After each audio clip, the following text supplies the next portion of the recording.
Terima kasih Bapak dan Ibu yang sudah menyempatkan ada waktu untuk berkumpul di sekolah untuk hari ini. Kebetulan saya sedang mendapatkan tugas, yaitu diseminasi tentang budaya positif. Itu salah satu tugas dari calon guru penggerak. Langsung saja, terima kasih.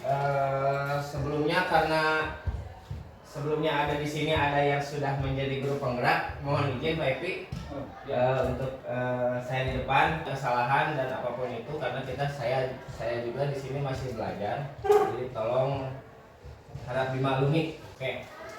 Bisa dilihat di depan untuk yang pertama tentang budaya positif. Sebetulnya capaian umum tentang budaya positif yaitu yang pertama memahami konsep pendidikan menurut Ki Hajar Dewantara dihubungkan dengan konsep budaya dan lingkungan positif di sekolah yang berpihak pada murid. Lalu yang kedua, melakukan evaluasi dan refleksi tentang praktik disiplin dalam pendidikan Indonesia secara umum untuk mendapatkan pemahaman baru mengenai konsep disiplin positif untuk menciptakan murid dengan profil pelajar Pancasila. Yang ketiga, memahami peran sebagai guru untuk membangun budaya positif dengan menerapkan konsep disiplin positif dalam berinteraksi dengan murid.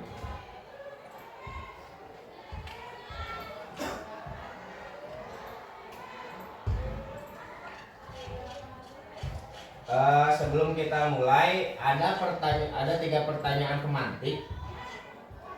Yang pertama, jawabannya setuju atau tidak setuju ya.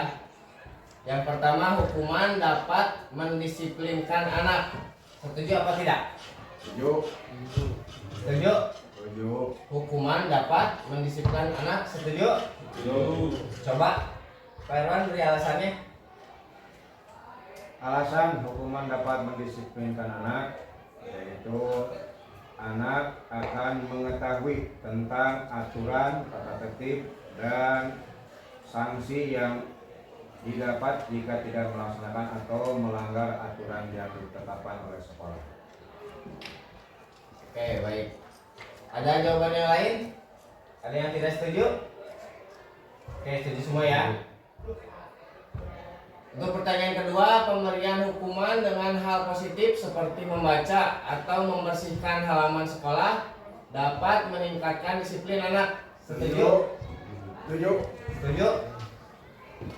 Lalu yang ketiga, memberi penghargaan dapat meningkatkan motivasi belajar anak. Sangat setuju. Sangat setuju. Coba beri alasan. Ketika anak diberikan penghargaan, tentu ini akan memberikan dampak secara psikologis kepada anak-anak yang lain yang mungkin belum melihat hasil dari kinerja anak yang sudah berprestasi tersebut, sehingga mereka akan termotivasi supaya bisa mendapatkan penghargaan seperti teman yang lainnya. Oke, baik. Jawaban yang baik. Tolong beri plus untuk Taiwan.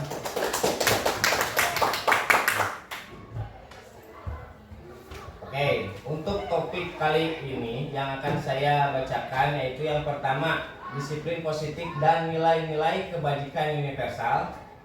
Lalu yang kedua, teori motivasi, hukuman dan penghargaan restitusi.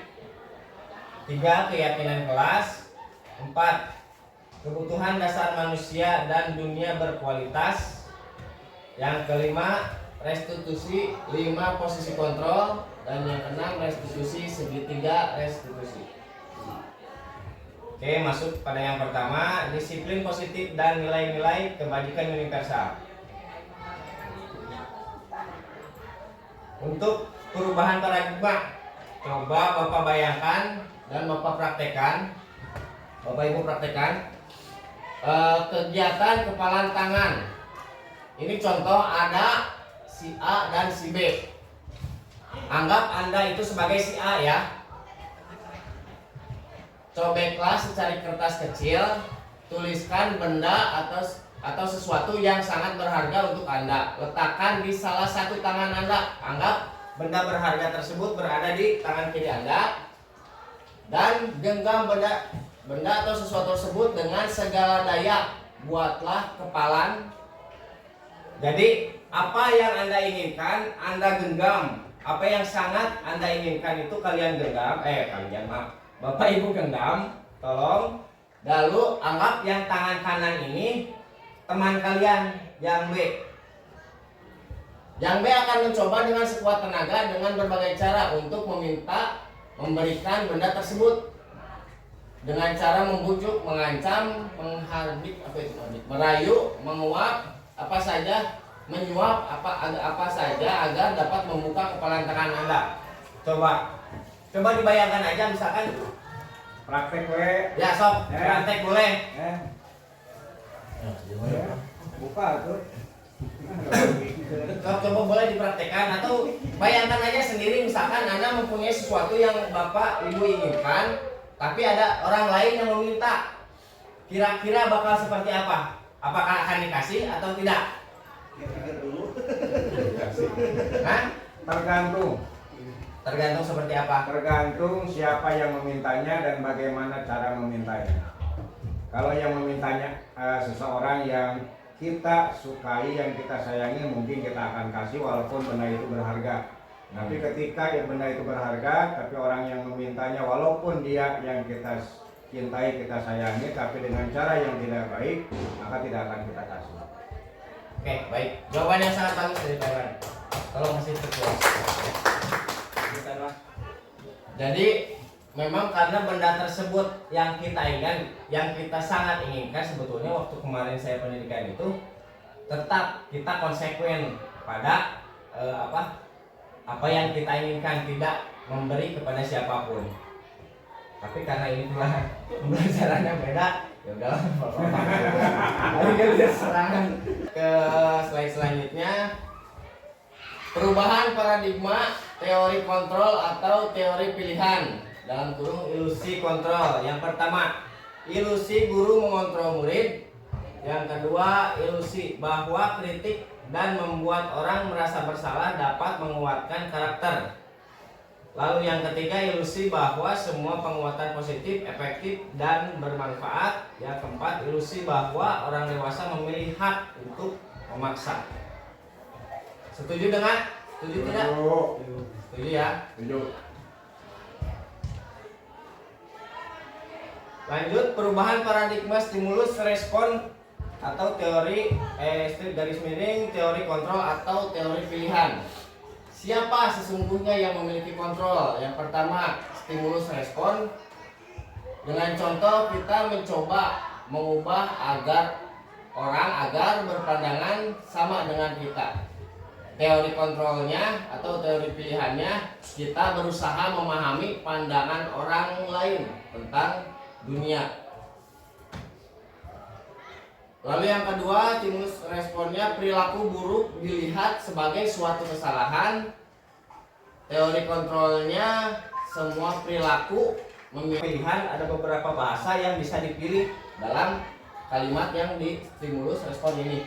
Yang ketiga, coba orang lain bisa mengontrol saya. Teori kontrolnya, hanya Anda yang bisa mengontrol diri Anda sendiri. Lalu yang keempat, saya bisa mengontrol orang lain. Bahasa lemesnya, Anda tidak bisa mengontrol orang lain. Yang kelima, stimulus respon, pemaksaan ada pada saat bujukan gagal. Kalimatnya kan sedikit rancu ya. Di teori kontrol dirapihkan kembali menjadi kolaborasi dan konsensus menciptakan pilihan-pilihan baru. Yang terakhir, model berpikir menang atau kalah Untuk teori kontrolnya model berpikir menang. Jadi tidak ada kalah dalam teori kontrol. Jadi kita tidak boleh berpikir kalah. Kita itu harus positif dalam segala hal. Disiplin positif menurut teori kontrol atau teori pilihan Dr. William Glasser. Yang pertama, Anda tidak bisa mengontrol orang lain, hanya Anda yang bisa mengontrol diri Anda. Makna disiplinnya seperti apa? Belajar kontrol diri dengan menggali potensi kita agar tercapai tujuan mulia, yaitu sesuatu menjadi seseorang yang kita inginkan berdasarkan nilai-nilai yang kita hargai. Lalu teori kontrol yang kedua menurut Dr. William Glasser, semua perilaku memiliki tujuan. Yang pertama, teori motivasi. Teori motivasi itu menjadi 3 bagian. Yang pertama untuk menghindari hukuman, yang kedua untuk mendapatkan imbalan, dan yang ketiga untuk menghargai diri sendiri. Lalu untuk menghargai diri sendiri ada satu nilai kebajikan universal, yaitu keyakinan kelas. Lalu yang ketiga, teori kontrol menurut Dr. William Glasser, yaitu model berpikir menang-menang. Lalu kolaborasi dan konsensus menciptakan pilihan-pilihan baru. Ada 5 posisi kontrol. Yang pertama, penghukum. Si guru tersebut menjadi penghukum. Yang kedua, guru tersebut menjadi pembuat rasa bersalah. Yang ketiga, guru tersebut bertindak sebagai teman. Yang keempat, guru tersebut bertindak sebagai pemantau. Dan yang kelima, guru tersebut bertindak sebagai manajer. Lalu yang terakhir, teori kontrolnya realitas kebutuhan kita berbeda. Kita berusaha memahami pandangan orang lain tentang dunia. Setiap orang memiliki gambaran yang berbeda. Jadi ada 5 kebutuhan dasar manusia. Yang pertama, bertahan hidup. Yang kedua, penguasaan. Yang ketiga, rasa kasih sayang dan rasa ingin diterima. Yang keempat, kesenangan. Dan yang kelima, kebebasan. Coba tolong kasih contoh 5 kebutuhan dasar dalam bertahan hidup itu seperti apa? Ada yang tahu? Makan. Betul, makan, minum. Pangan, sandang apa pangan ya? Ayo makan ya. Pangan ya. Sandangnya apa? Rumah, tempat Rumah, tinggal. tempat tinggal. Sandang, pangan, terus Papan. papannya. Papan itu non? Duitnya. Duit ya? Papan rumah. Sandang pakai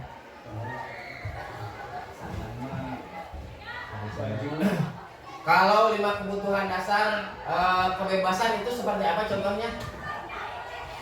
Ada yang tahu? Kesenangan, kebebasan, Keyakinan.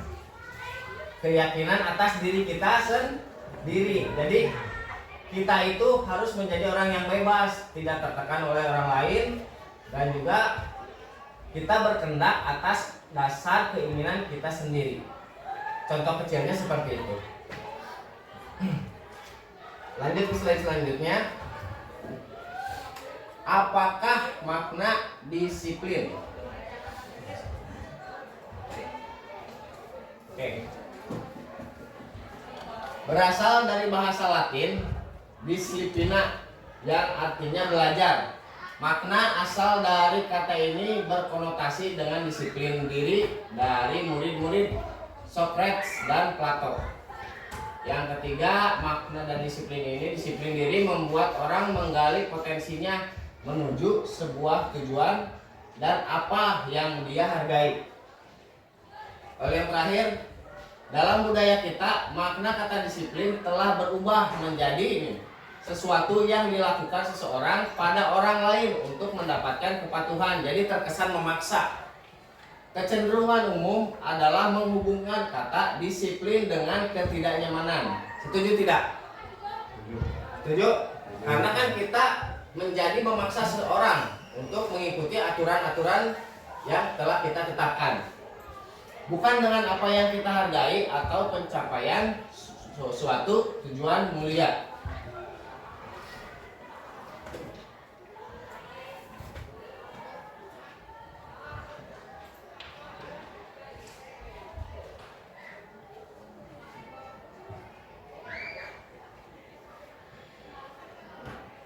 Oke, yang selanjutnya nilai-nilai kebajikan universal. Nilai-nilai kebaca gak Pak? Baca. Baca.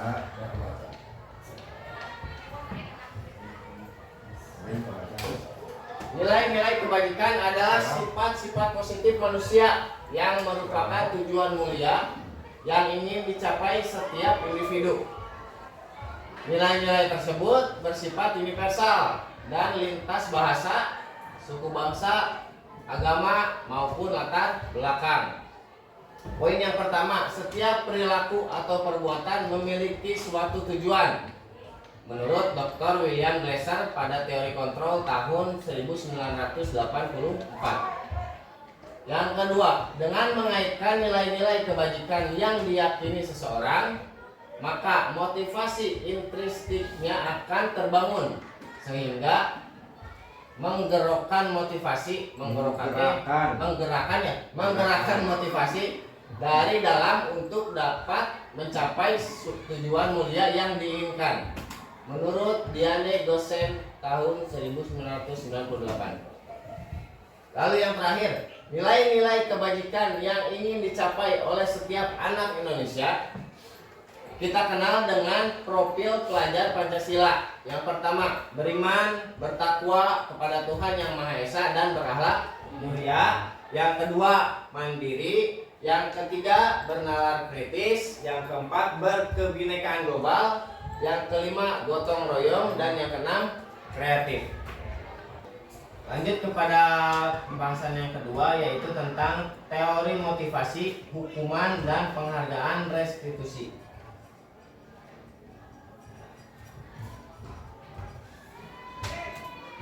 Oke. Teori motivasi ini terdiri dari dua. Yang pertama, motivasi eksternal yang berasal dari luar ya, dan internal yang berasal dari dalam. Contohnya motivasi eksternal yaitu yang pertama, untuk menghindari ketidaknyamanan atau hukuman. Yang kedua, untuk mendapatkan imbalan dari orang lain atau institusi-institusi bersangkutan. Yang ketiga ini motivasi internal, berarti tujuan disiplin positif untuk menghargai diri sendiri. Contoh kalimatnya, saya akan menjadi orang yang seperti apa bila saya melakukannya. Berarti ada keinginan dari diri sendiri untuk melakukan sesuatu, beda dengan motivasi dari eksternal. Misalkan, contoh kalimatnya, apa yang akan saya dapatkan apabila saya melakukannya. Berarti dia mengharapkan sesuatu dari orang lain. Motivasinya bukan dari sendiri, tapi dari orang lain. Jadi kita melakukan sesuatu atas dasar ingin sesuatu dari orang lain, seperti itu. Merdeka menurut Ki Hajar Dewantara, yaitu merdeka itu artinya tidak hanya terlepas dari perintah, akan tetapi juga cakap untuk memerintah diri sendiri. Jadi kita tidak hanya memerintah kepada orang lain atau kepada siswa, tapi kita juga harus bisa memerintah diri sendiri. Artinya kita harus bisa mengendalikan kontrol diri kita sendiri agar tidak lepas dari aturan-aturan yang ada. Dihukum oleh penghargaan, bahwa penghargaan berlaku sama dengan hukuman. Beda tipis antara penghargaan dengan hukuman, dalam arti meminta atau membujuk seseorang melakukan sesuatu untuk memenuhi suatu tujuan. Dari orang yang meminta atau membujuk, dorongan eksternal akan ada faktor ketergantungan. beberapa dampak dari pemberian atau penghargaan. Alfikon tahun 1993. Yang pertama, pengaruh jangka pendek dan jangka panjang. Ini dampaknya ya. Yang kedua, penghargaan menghukum. Yang ketiga, penghargaan mengurangi ketepatan.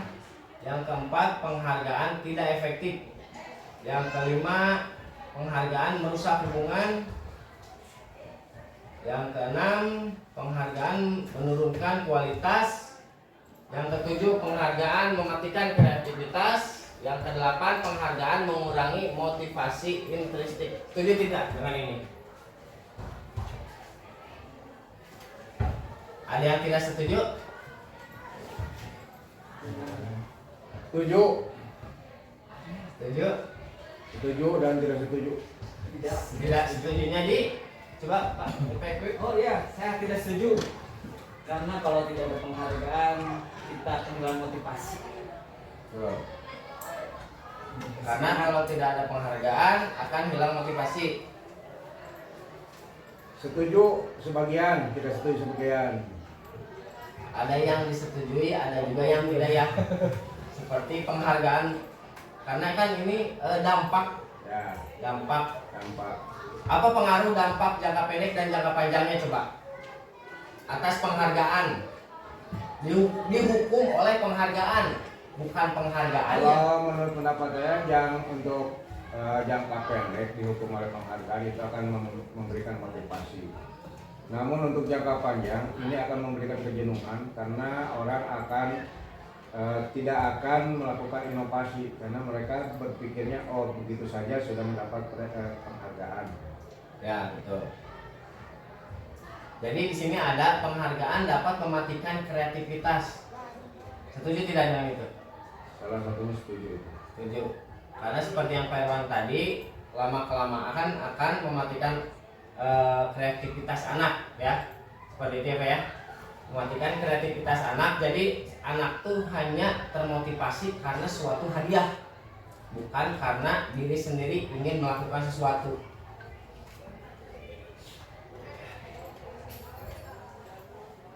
Ada bentuk program kebajikan atau apresiasi yang bisa kita berikan kepada anak atau siapapun itu yang dalam memberikan apresiasi atau pengakuan.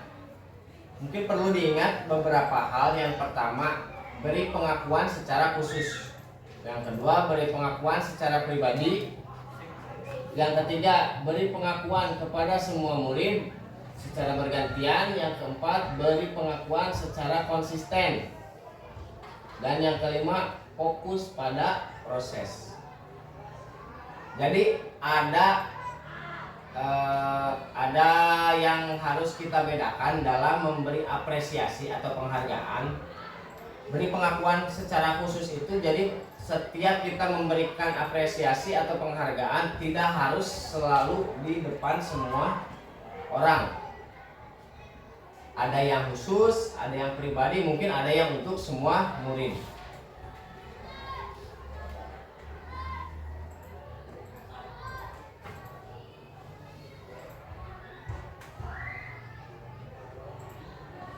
Sebagai contoh pengakuan atau apresiasi kebajikan, itu kalimat pembukanya yaitu kemarin saya perhatikan. Nilai kebajikannya rasa empati besar sekali.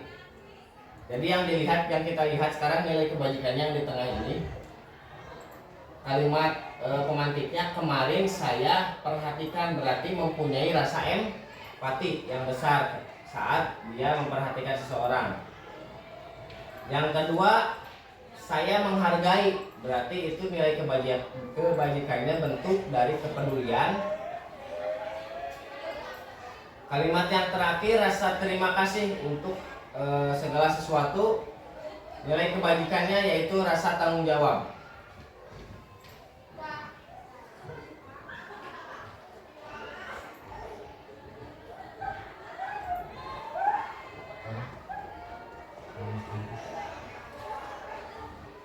Ada perbedaan antara hukuman dan konsekuensi. Ada yang bisa menjelaskan? hukuman dan konsekuensi itu perbedaannya apa? Pak Irwan, maka Ada apa pertanyaan? perbedaan hukuman dan konsekuensi. Hukuman atau konsekuensi. Perbedaan yang pertama dari segi tulisan. Yang kedua tentu ada perbedaan secara pelaksanaan. Kalau hukuman tujuan utamanya adalah memberikan kedisiplinan kepada yang sudah melanggar aturan, sementara konsekuensi biasanya dititik beratkan kepada informasi terlebih dahulu sehingga mereka akan tahu bahwa jika dia melakukan suatu pelanggaran konsekuensinya seperti hukuman tersebut. Ya, betul, sangat betul sekali jawabannya. Hukuman itu secara tidak langsung sebetulnya hampir sama saja. Cuman hukuman itu misalkan kita masuk klasifikasikan di siswa. Hukuman itu apabila si anak tersebut melanggar aturan yang sudah kita tetapkan. Jadi si anak tersebut tidak ikut andil dalam suatu dalam membuat aturan-aturannya, mereka tidak ikut. Berbeda dengan konsekuensi. Konsekuensi itu aturannya sudah kita buat bersama. Misalkan kita membuat keyakinan kelas dengan anak, berarti kan yang membuat keyakinan kelas itu si anak sendiri. Dia yang menginginkan aturan seperti itu. Nah, itu namanya konsekuensi. Berarti ada konsekuensi yang dia tanggung kalau dia melanggar. Ada contoh. Yang pertama, mencatat 100 kali dalam buku kalimat. Misalkan saya tidak akan terlambat lagi karena terlambat ke sekolah. Ini hukuman atau apa konsekuensi? Hukuman. Mencatat 100 kali di dalam buku kalimat, hukuman atau konsekuensi? Hukuman. Tergantung kesepakatan. Kalau misalkan itu sendiri kesepakatan itu konsekuensi, tetapi kalau tanpa ada kesepakatan itu jadi hukuman. Ya, betul. Berarti kalau gitu mas, semua apapun itu berarti tergantung kesepakatan ya. Kalau jawabannya di sini jeng hukuman. Berarti tidak ada kesepakatan. Tidak ada kesepakatan. Langsung gitu. Yang kedua, lari mengelilingi lapangan basket 2 kali karena terlambat hadir ke sekolah, hukuman atau konsekuensi? Hukuman ya. Tadi tertolong sih. Hukuman. Yang ketiga, murid diminta untuk push up 15 kali karena tidak menggunakan masker ke sekolah. Hukuman. Ya, ini jelas hukuman ya. Yang keempat, mengganti kertas tugas teman yang telah dicoret-coret. Hukuman apa konsekuensi? Konsekuensi teman. Alasannya? Karena biasanya hal semacam itu tidak tertera dalam aturan, tapi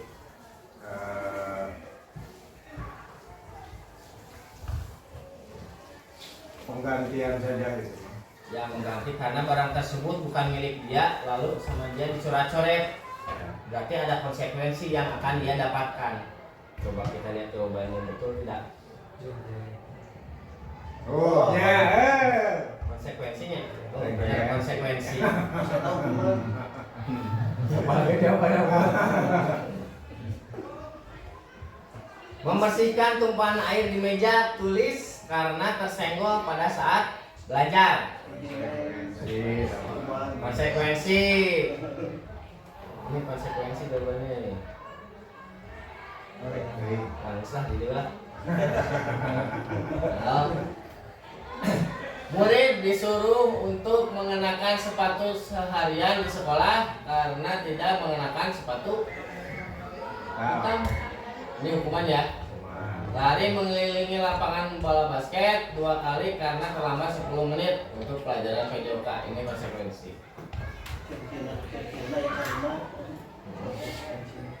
Karenaan. Betul.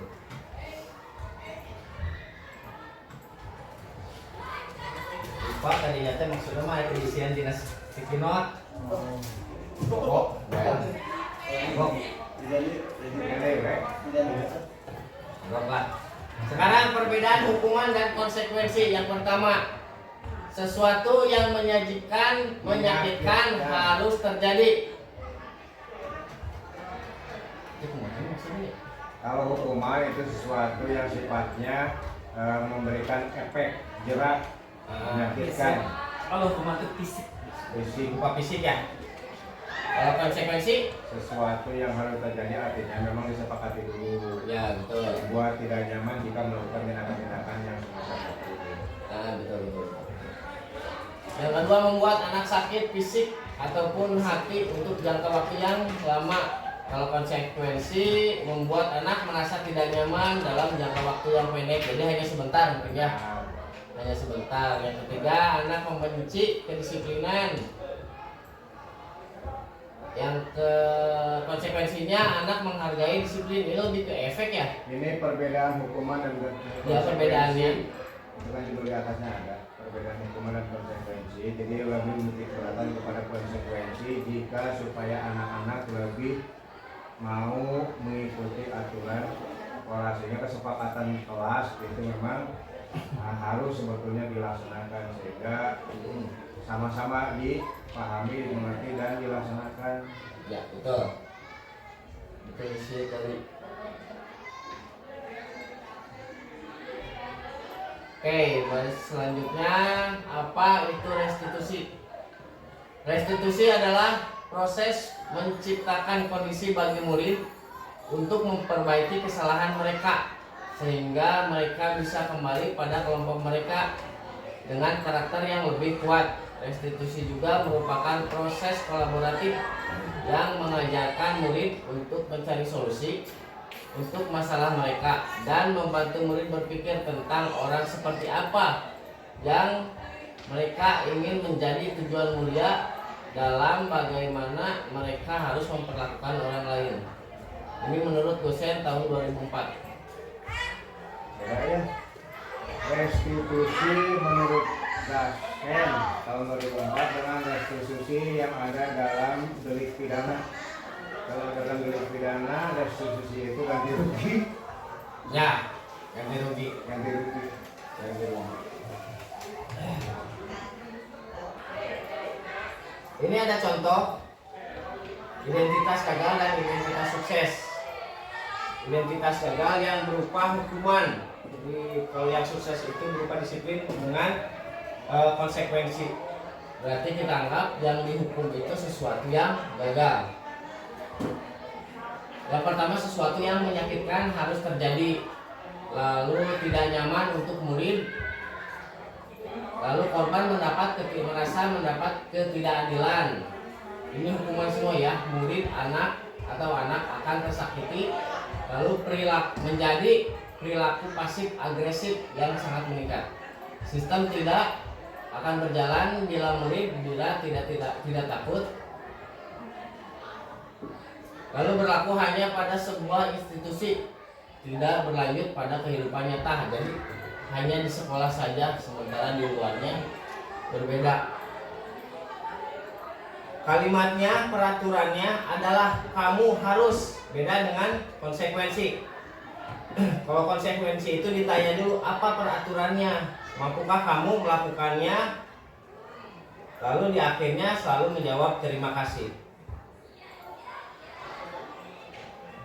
Untuk kalimat positifnya, apa yang sudah kamu yakini, lalu apa yang bisa kamu lakukan untuk memperbaiki masalah ini. Jadi di restitusi ini kita bertanya kepada anak biar dia menjawab harus seperti apa. Misalkan ada anak yang dihukum terlambat datang ke sekolah, misalkan oleh guru piket ditanya, kenapa kamu terlambat datang ke sekolah?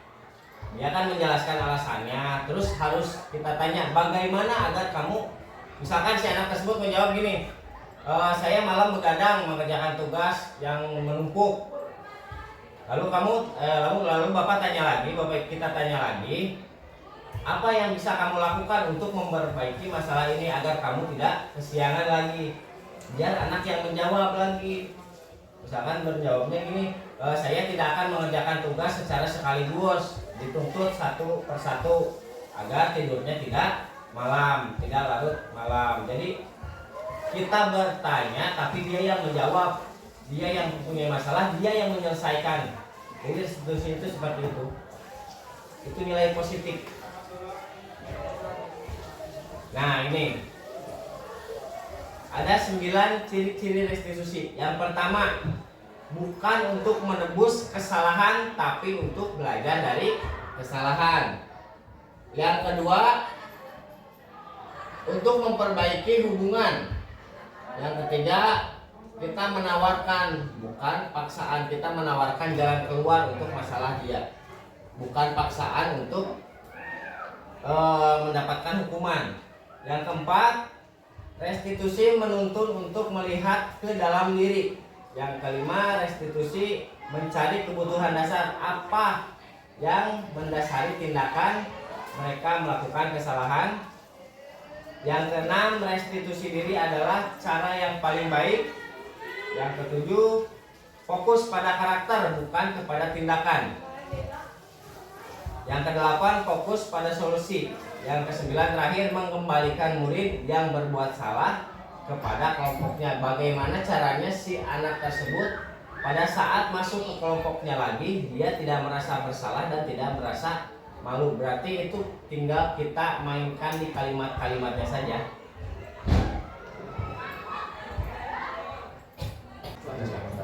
Lanjut ke slide yang ketiga, yaitu keyakinan kelas. Mengapa kita harus membuat keyakinan kelas, tidak memakai peraturan saja?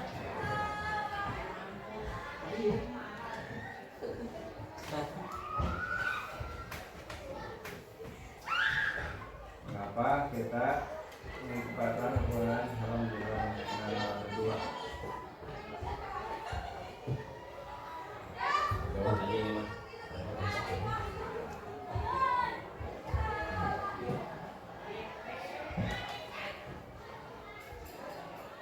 Nah, coba yang mana yang merupakan keyakinan kelas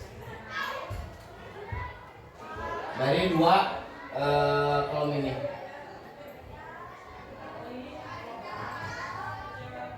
Yang merupakan keyakinan kelas ABC. enggak, antara yang ini dan yang ini. Ya, ini antara yang ini dan yang ini. Kiri dan kanan yang termasuk kepada Yang ini keyakinan kelas. yang mana yang merupakan keyakinan kelas? Yang sebelah kanan. Yang ini. Coba kenapa alasannya? Kami guru dan murid yang saling menyayangi. Nah, ini terkait dengan perasaan yang awalnya dari sebuah keyakinan. Ada jawaban lain?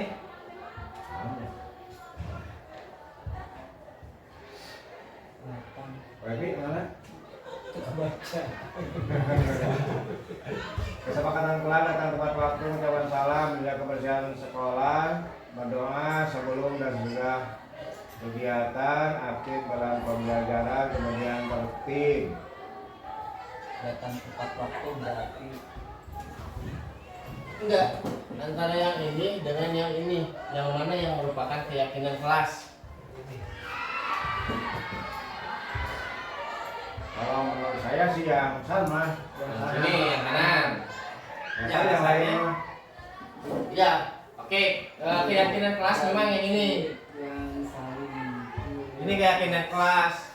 Cuman alasannya karena keyakinan kelas itu dibuat oleh siswa, berarti dari kata kalimatnya pun terlihat ada kami murid yang semangat belajar. Jadi ini dibuat oleh siswa. Kami guru dan murid yang saling menyayangi. Lalu yang ketiga ini kami murid yang peduli dengan teman-teman. Sebetulnya kalau ini kan jatuh ke peraturan ya. Yang ini peraturan, kalau yang ini keyakinan kelas, berarti kesepakatan kelas seperti itu. Memang ada beda kesepakatan dan keyakinan kelas. Sama. Itu mah lebih ke peraturan, itu mah lebih ke peraturan sekolah.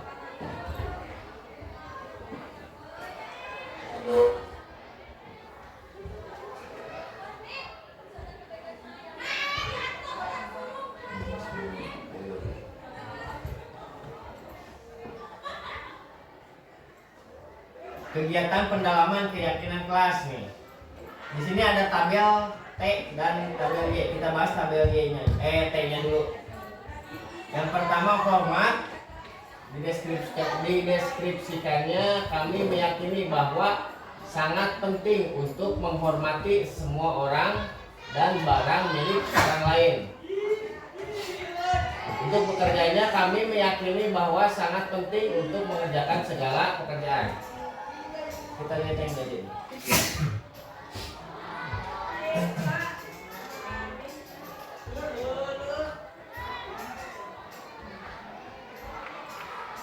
Ini tabel yang sudah saya buat. Yang ini aja tabel Y-nya. Untuk kalimat ininya, setiap anggota kelas melakukan tugasnya masing-masing. Yang terdengar, selamat pagi, permisi, boleh saya minta tolong, lalu mohon maaf, dan terima kasih. Kata-kata itu yang harus kita tanamkan kepada anak agar membiasakan mereka. Lalu yang terlihat tabel Y yang kedua yaitu terlihat kalimatnya. Yang pertama menghargai, meminta izin terlebih dahulu, peduli terhadap sesama, dan menyadari kesalahannya masing-masing. Lalu tabel yang ketiga berperilaku, tersenyum ramah, berbagi ketika memiliki sesuatu, berpenampilan sopan dan menarik, menghargai dan sopan santun.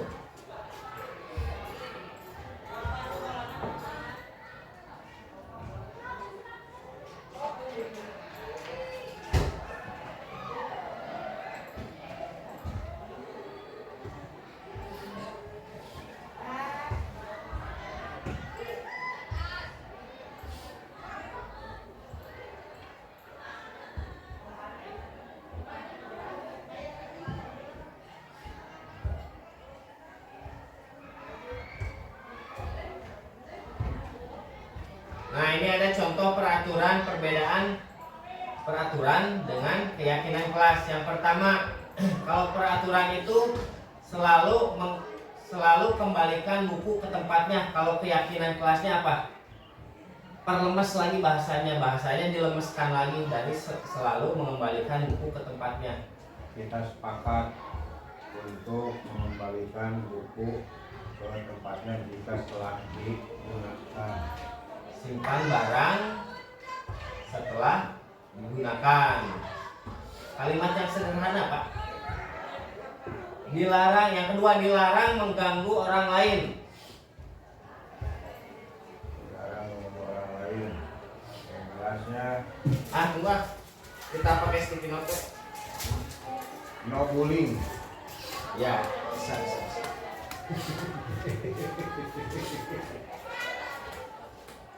Pakai sticky note Atau diskill. Jangan kisru. Ternyata memang mau.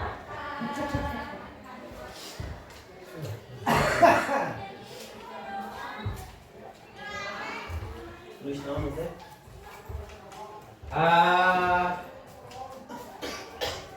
Anu mana? Semua keyakinan kelas dari peraturan yang ada itu. Jadi bahasanya dilemesin lagi. Langsung keyakinan kelasnya. Langsung keyakinan kelasnya aja. Anggap itu nomor 1, 2, 3, 4, 5, 6, 7, 8. Kata harus ada keyakinan 8. Kita tinggalin terusnya lagunya. Siap. Saya jawab aja.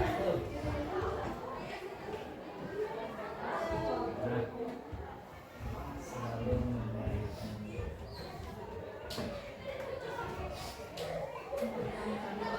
Apa? Ah,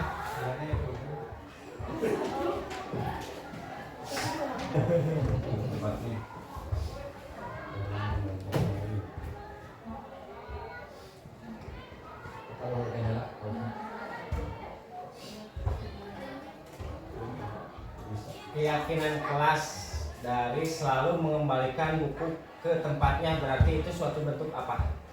Kelas itu kan tadi ada 7 ya, kalau nggak salah.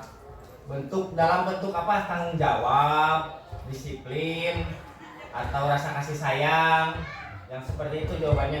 Sorry. Berikan dewe. Yang orang lain kasih sayang. Ya kasih contoh misalkan yang pertama, peraturan kelas selalu kembalikan buku ke tempatnya. Keyakinan kelasnya berarti Tanggung jawab. rasa bertanggung jawab untuk mengembalikan buku tersebut ke tempatnya kembali. Kalau sudah sticky note-nya ditempel di sini.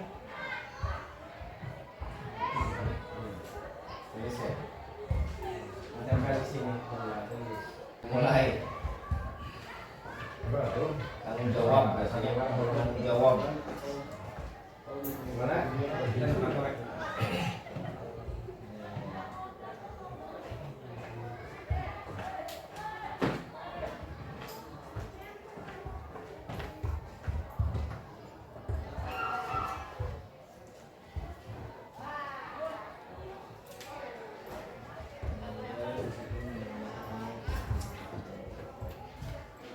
Terakhirnya di belakang.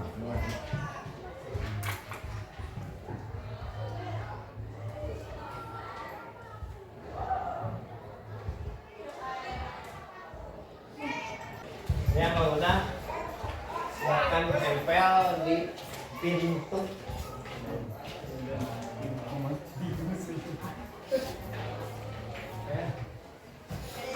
Yang terakhir nyapu. Yang terakhir rumah piring.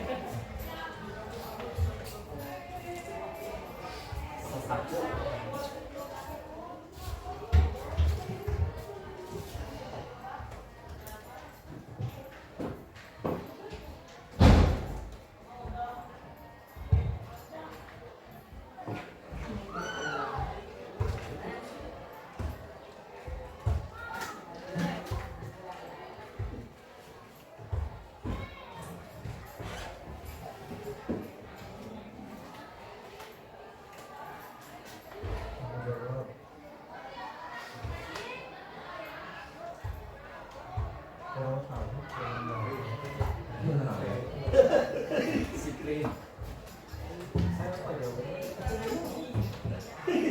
Ada yang sama. Setiap ini kata ada yang sama. Itu sama. Kajian sama. Ada.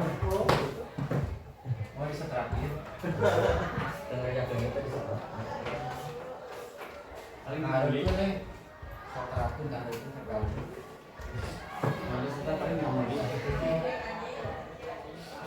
Udah ditempelkan deh itu, beres mah. Tempelnya tanggal. Ini tempelkan nih. Akhirnya kumpul di dulu. Kalau tanggung jawab. Akunnya tetap tidak ada ya. Kita ada isi Karena kaya. aku nonton. Benar ya sih.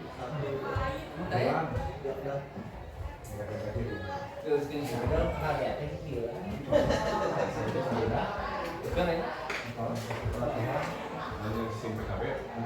Oke, kita lihat jawabannya.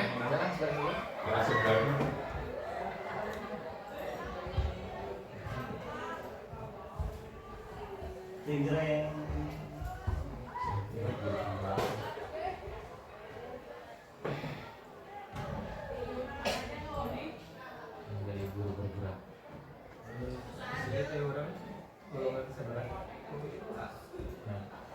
Yang pertama, selalu mengembalikan buku ke tempatnya. Bener kan? Tanggung Jawab. Benar. tanggung jawab. Yang kedua, dilarang mengganggu orang lain, berarti untuk keyakinannya menghormati orang lain, menghargai orang lain ya. Yang ketiga, hadir di sekolah 15 menit sebelum pembelajaran dimulai. Disiplin, menghormati orang lain, disiplin juga, benar bisa. Berkomitmen. Yang keempat, dilarang melakukan kekerasan. Menghargai, menghormati keselamatan. Yang kelima, dilarang menggunakan narkoba. Kesehatan jelas. Bergantian atau menunggu giliran. Menghormati orang lain, bersabar, antri ya. Menggunakan masker, kesehatan dan keselamatan. Jangan berlari di kelas atau di koridor, keselamatan dan keamanan. Ya betul.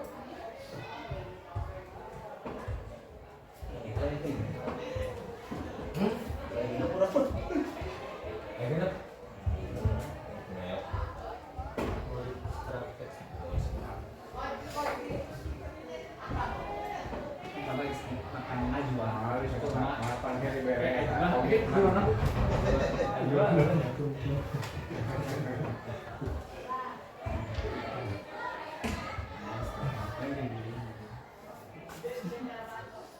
Lanjut aja sebentar lagi. Tanggung. Iya. Sampai jam 12. Setelah oke tenang. Dua di. Pembelajaran yang keempat yaitu tentang kebutuhan dasar manusia dan dunia berkualitas. Kebutuhan dasar manusia itu yang pertama semuanya totalnya untuk semuanya bertahan hidup ya. Dalam bertahan hidup itu ada yang kita inginkan. Yang pertama kasih sayang dan rasa diterima. Yang kedua kesenangan. Yang ketiga penguasaan dan yang keempat kebebasan.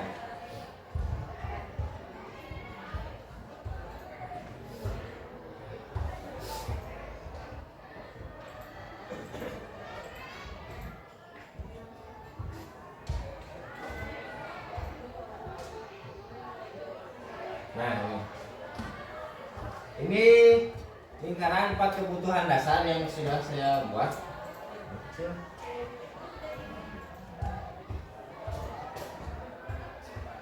Yang pertama, rasa diterima atau disayang. Contoh kalimatnya, mendengarkan dan memahami, memberikan umpan balik yang positif, menangani konflik dengan bijaksana. Yang kedua, yang senang, membangun hubungan yang positif, melakukan kegiatan yang menyenangkan. Contoh kalimat ketiga, bisa saling menghargai dan menghormati, membangun rasa percaya diri. Dan yang keempat, kita merasa bebas, memberikan ruang untuk mengekspresikan diri, membangun lingkungan yang mendukung.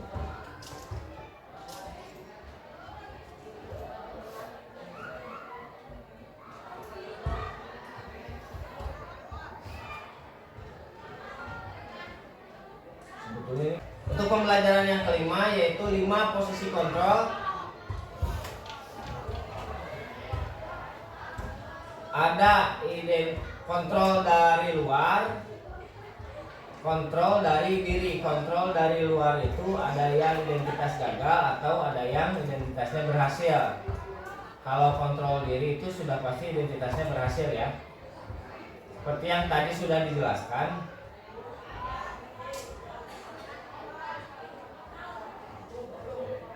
Silakan Bapak lihat aja identitas ini.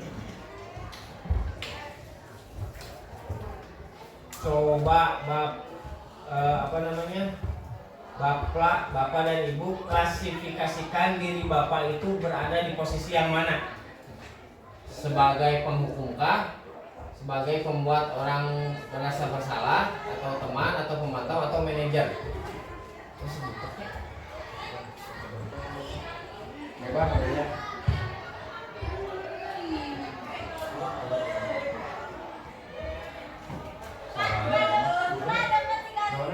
sana tinta. Belum. Karena kan berarti Obat cairan tadi mah. Sedikit saja. Nah, sini boleh. Perayaan. Nah, tolong klasifikasikan diri Bapak dan Ibu itu sebagai penghukum, pembuat orang merasa bersalah, teman, pemantau, apa sebagai manajer.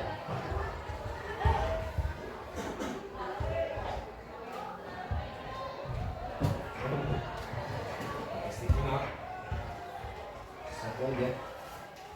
Ya. Ya. Coba sana. Ya.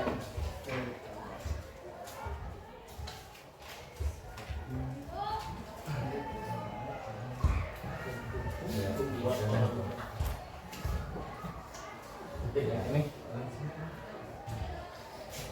Klasifikasikan diri Bapak sendiri dan Ibu, milih atau milih salah satu. boleh semua. Ya terserah kalau bisa semua, tapi jelaskan dengan alasannya. Cukup berarti.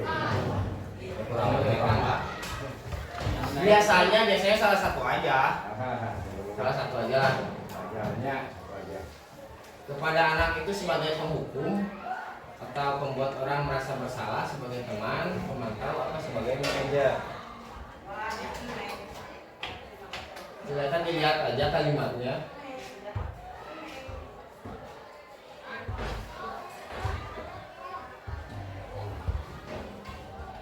Kalau penghukum itu menunjuk-nunjuk, menyakiti, menyindir kata-katanya. Kalimat contohnya, kamu tidak melakukannya, awas ya, rasakan. Lalu kemudian meletakkan guru di kelas, dunia luar, beserta alasannya.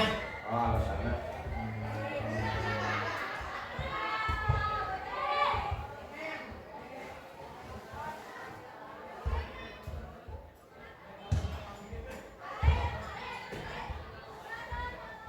Mana sedikit. Satu apa yang main? Saruannya lah ya.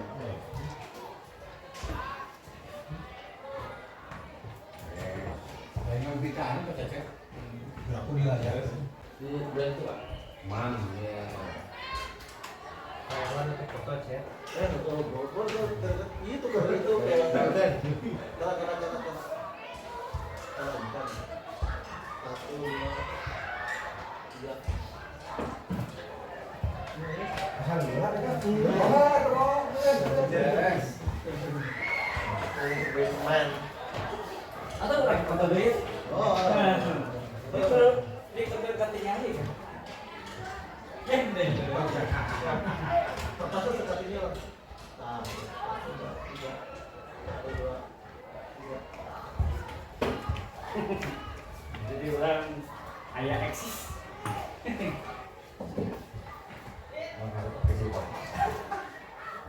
Teka harap mau lulus kan mau. Mau foto. Nah, itu kahar. Pasti kan harap kan. Kahar tuh tempel. Nah, itu nepelkeun. Yo, 2 menit. Beres.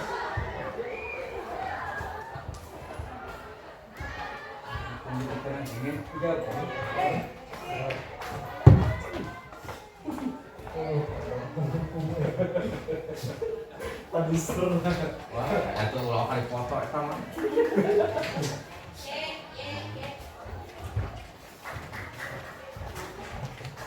Iya, malah kalau ke sekolah. Nah, didinya pada itu. Lapor ke Enggak puing.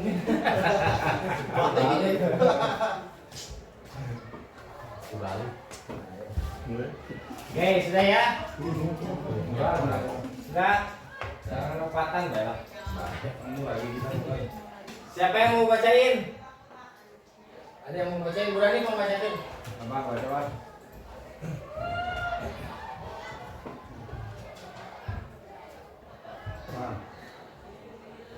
Yang pertama memilih penghukum.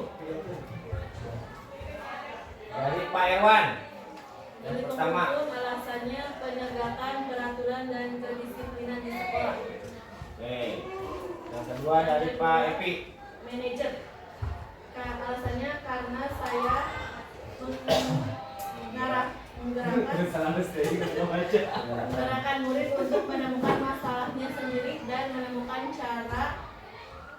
mengetahui masalahnya sendiri. Tidak. Yang ketiga sebagai teman agar siswa tidak merasa canggung. Yang keempat sama manajer, alasannya selalu memberikan pertanyaan kepada siswa. Dan yang terakhir sebagai teman bisa tahu keluh kesah murid. Oke, terima kasih untuk perannya kami. Kita close untuk peran ini.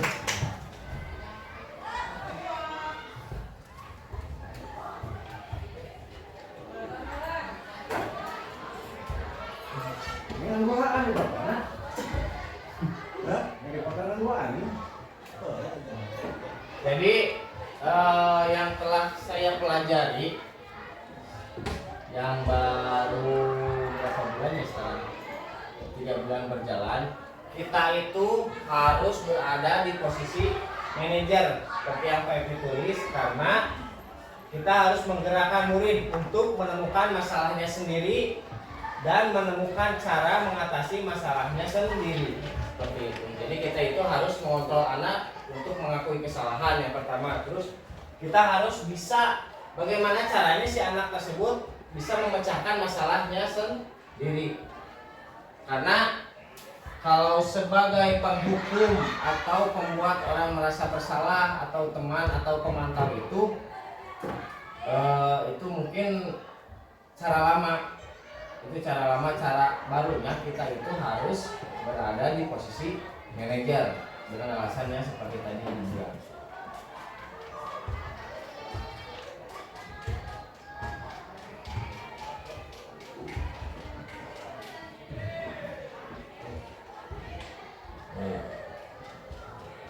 Nah, ini contoh kalimatnya. Harusnya ini ditugasin lagi, Bella. Saya jawabannya nih. Yang pertama, saya kecewa kali dengan kamu. Saya kecewa kali sama kamu. Berarti ini posisi kontrolnya membuat orang merasa bersalah. Yang kedua, kamu tidak pernah benar melakukannya. Ini sebagai penghukum dengan nada yang galak ya. Kalau teman, ayolah lakukan demi ibu atau bapak. Ini posisi sebagai teman. Apakah kamu mau mendapatkan stiker bintang hari ini? Ini sebagai pemantau. Perasaan tadi kan ada pemantau ya? Ada. Ya. Lalu, bagaimana kamu bisa menyelesaikan masalah ini? Jadi ini posisinya manajer, dia bertanya lagi kepada si anak tersebut bagaimana dia bisa menyelesaikan masalah dia sendiri. Yang terakhir, kamu selalu yang paling terakhir. Ini sebagai penghukum. Menghiji nanti ayam. Menghiji nanti tidak ada. Sebagai bos. Bos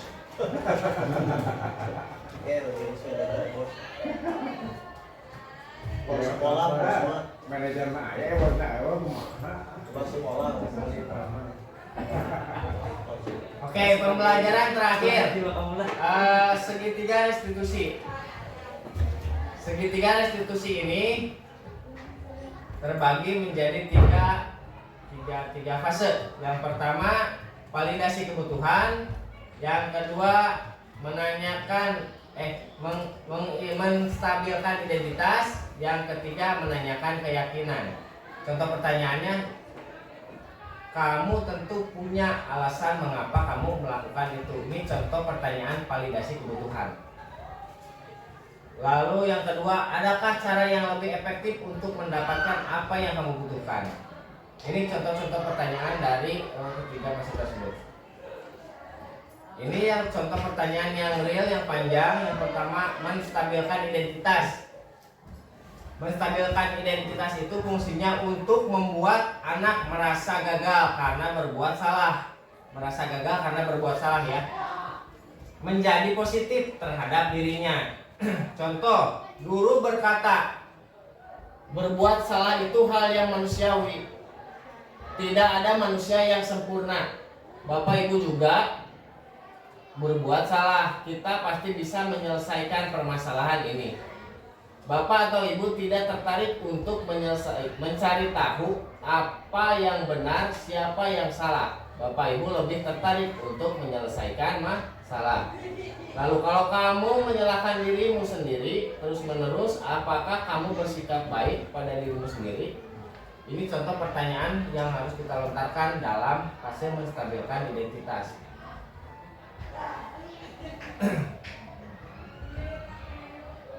Lalu yang kedua, validasi kebutuhan. Membantu murid mengenali basic atau kebutuhan dasar yang ingin dipenuhinya ketika melakukan kesalahan itu. Kita harus tahu alasan anak itu melakukan kesalahan itu seperti apa. Lalu ini contoh pemantik pertanyaan yang bisa guru lontarkan kepada anak. Yang pertama, kamu bisa saja melakukan hal yang lebih buruk tapi kamu tidak melakukannya, kan? Ini contoh-contoh pertanyaannya. Lalu yang terakhir, menanyakan keyakinan. Anak melihat kesalahannya dihubungkan dengan norma sosial dan nilai-nilai yang mendasari manusia berinteraksi dengan orang lain. Misalkan kalau di sekolah kita sudah membuat keyakinan tidak boleh datang terlambat. Lalu kita tanya apa keyakinan yang telah ada di sekolah atau yang keyakinan yang telah kita buat. Nanti biar si anak tersebut yang menjelaskan. Ini contoh-contohnya. Contoh pertanyaannya, nilai yang kita percaya di kelas itu apa? Nilai universalnya itu seperti apa? Seperti itu. Dan kita harus bisa mengintervensi kepada anak agar murid itu kembali ke tujuan semula. Tujuannya kan untuk sekolah dan bla bla bla bla. Ini ada slide video yang sudah saya lakukan kemarin pada saat melakukan segitiga restitusi.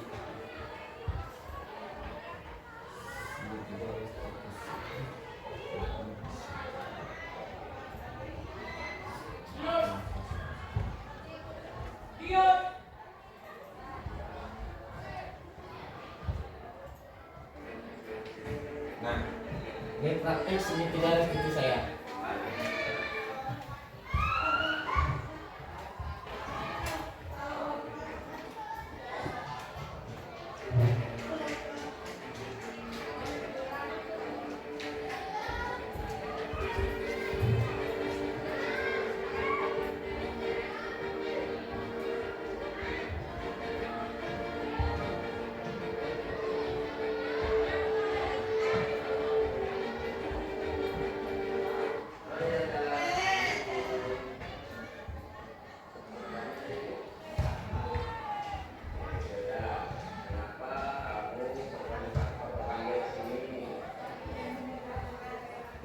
Beneran ya suaranya?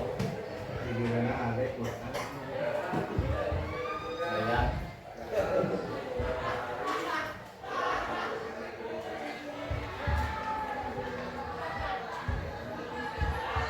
Nah, itu soalnya nih.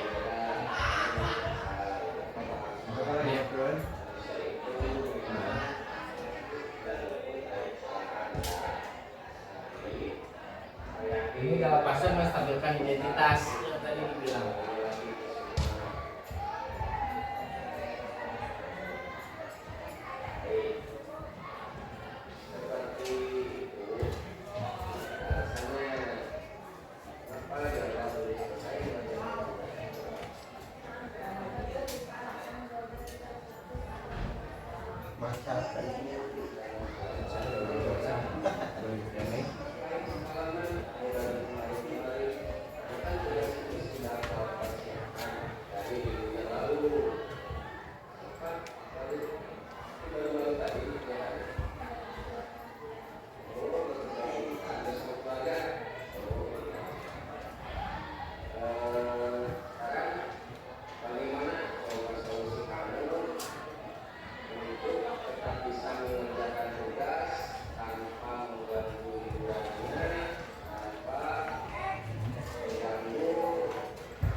Ini ada kalimat-kalimat intervensi yang bisa Bapak dan Ibu lengkapkan sebagai seorang pemantau dan seorang manajer.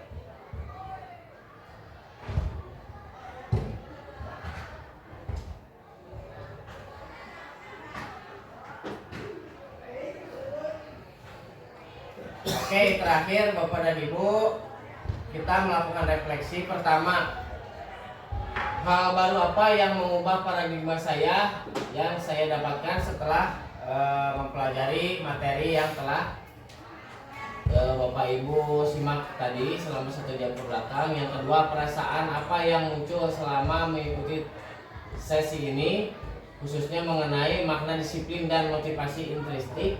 Yang ketiga, peran Among seperti apakah yang saya telah lakukan selama mengikuti nomor yang nomor 3 dilewat aja. Yang keempat, saya akan menjadi Among yang keempat ya, saya akan menjadi guru yang seperti apakah setelah mengikuti modul ini. Saya bagikan kertasnya.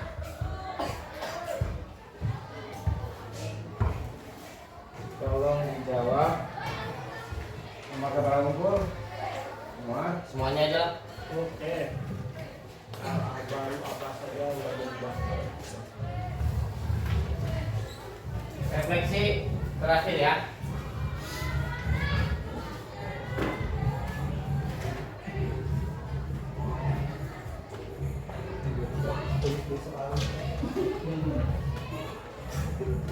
Langsung jawaban. Langsung jawaban aja.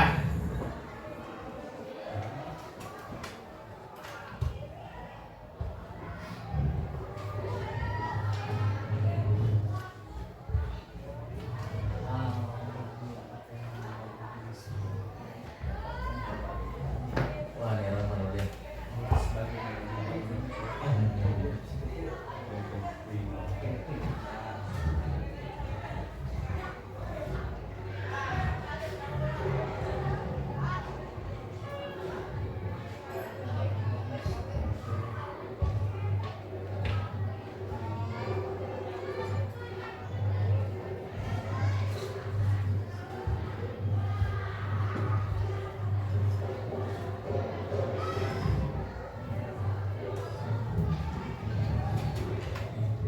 Langsung dijawab aja tuh ya.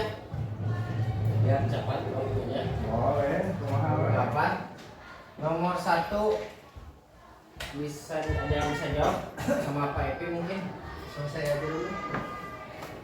Boleh sama Pak Bambang. Boleh nomor 1. Yang saya dapatkan ketika saya mengikuti pelajaran yang saya dapatkan kalau mengikuti materi yang pertama itu saya tahu tentang keyakinan kelas.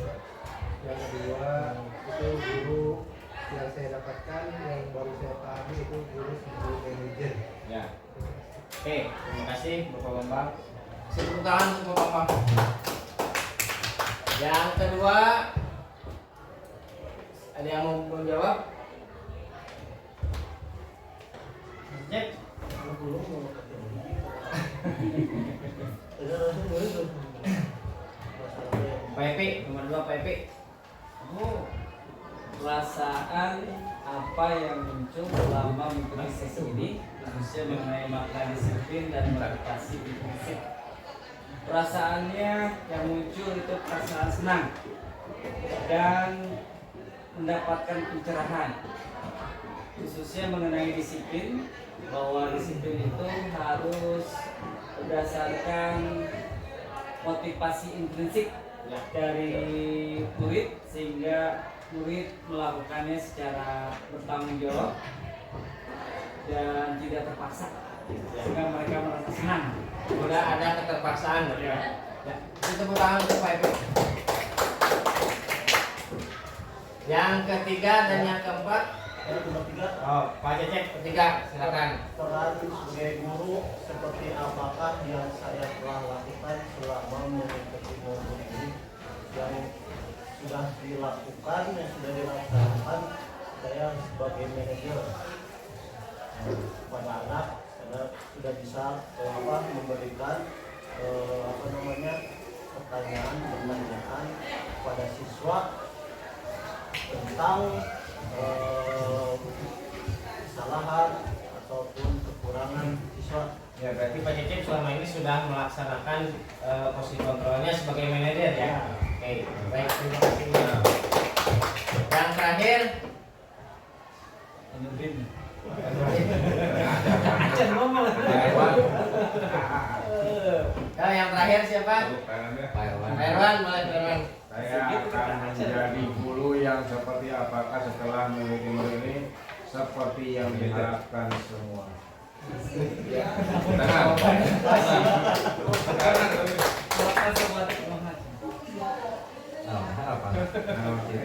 dengan harapan. Sesuai dengan yang diinginkan oleh pemerintah, ya.